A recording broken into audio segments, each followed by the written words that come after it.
வண்டி நிறுத்துங்கண்ணா. வண்டி நிறுத்துங்க.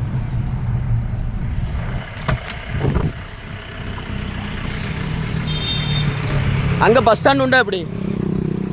அலாபுரத்தில் பஸ் ஸ்டாண்டு கொடுத்துருக்கா எப்படி? 2 பொம்பளைங்க நின்னாங்களா எப்படி? நிற்க முடியாது உங்களுக்கு? 2 பொம்பளைங்க நின்று கை நிற்கத்தான் செஞ்சாங்க. ஆ சரி, பின்னாடி வரட்டும், ஓகே. வரக்கூடிய வண்டி நீங்கள் நிற்கணுமா வேண்டாமா? நிற்கணுமா வேண்டாமா? வண்டி நீங்கள் ஆளை ஏற்றிட்டு போனால் போதும். 2 பொம்பளைங்க அங்கே நிற்கிறாவ, கை காணிக்கிறாவ. இல்லை வண்டி, அதாவது இப்போ 2 பொம்பளை நிற்காவளா இல்லையா? கை காணிச்சாவளா இல்லையா? அடுத்த வண்டி வரது வரைக்கும் நீங்கள் வெயிட் பண்ணுவீங்களா? நீங்கள் வெயிட் பண்ணுவோம், பொண்டாட்டி பிள்ளைய வெயிட் பண்ண வைப்பீங்களா? நீங்கள் தப்பு பண்ணுறியா? சரியா?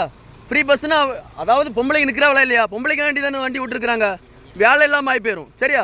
போயிட்டே இருங்க. இதான் லாஸ்ட்டும் ஃபஸ்ட்டும்.